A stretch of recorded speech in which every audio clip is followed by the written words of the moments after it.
আসসালামু আলাইকুম। কেমন আছেন? ভিস্তুওয়ালা থাম্বনেল দেখে অবাক হচ্ছেন?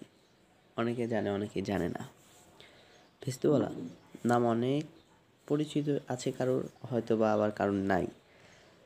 আপনাদের দাদি নানিদের জিজ্ঞেস করবেন, অবশ্যই তারা হয়তো বলতে পারবে। এটি প্রচলিত ছিল ঊনবিংশ শতাব্দীতে। ভিস্তুওয়ালা নামে একটি প্রচলিত পেশা। আসলে ভিস্তিওয়ালার কাজটা কি ছিল? তখন বিভিন্ন বাসাবাড়িতে সুপের পানি সরবরাহে লাইন ছিল না। তাই ভিস্তুওয়ালা পশুর চামড়ার তৈরি নামে থলের নামের থলেতে করে পানি বহন করতেন। এই স্টাইলটাকে আমরা চিনি, যা ফেরি করে বিক্রি করা হতো। তিনি ফেরি করেই এই পানিগুলো বিক্রি করতেন।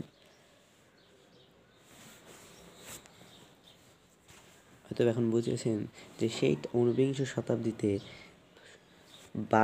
বাসাবাড়ির পানির অবস্থা কেমন ছিল, তারা কিভাবে পানি গ্রহণ করত।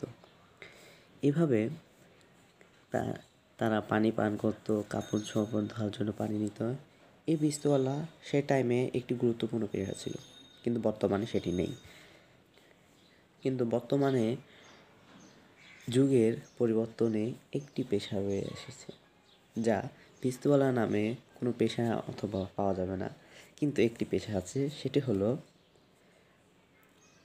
বাসা বাড়িতে যে ফেরি করে বিভিন্ন পণ্য বিক্রি করা হয়, তাকে আমরা বলে থাকি ফেরিওয়ালা। সেই পেশাটি এখন কিন্তু আছে। এখনও কিন্তু বিভিন্ন জায়গায় আমরা ফেরিওয়ালাকে দেখতে পারি। কিন্তু এই ভিস্তিওয়ালা পেশা নেই বললেই চলে। কেন নেই সেটা আমরা জানি, আমাদের কারণে, আমাদের প্রযুক্তিগত কারণেই এই ভিস্তিওয়ালা পেশাটি চলে গিয়েছে। কিন্তু এই পেশাটি এখন আসবে কিনা আমি জানি না, কেউ জানে না। কিন্তু এই ভিস্তিওয়ালা পেশাটি এতটাই মজাদার যে কিভাবে সম্ভব সেটা জানি না। কারণ একটি মশকে করে একটি সাধারণ মানুষ পানি নিয়ে বাড়িতে বাড়িতে যখন যাবে, তার অবশ্যই শরীরটা অত্যন্ত পরিমাণে ক্লান্ত হবে। কিন্তু সে কীভাবে যে এই ভারী পানি ভর্তি মশক নিয়ে যেত, শুধু সেই টাইমের কালই বলে দিতে পারে। ভালো থাকবেন, সুস্থ থাকবেন। আল্লাহ হাফেজ।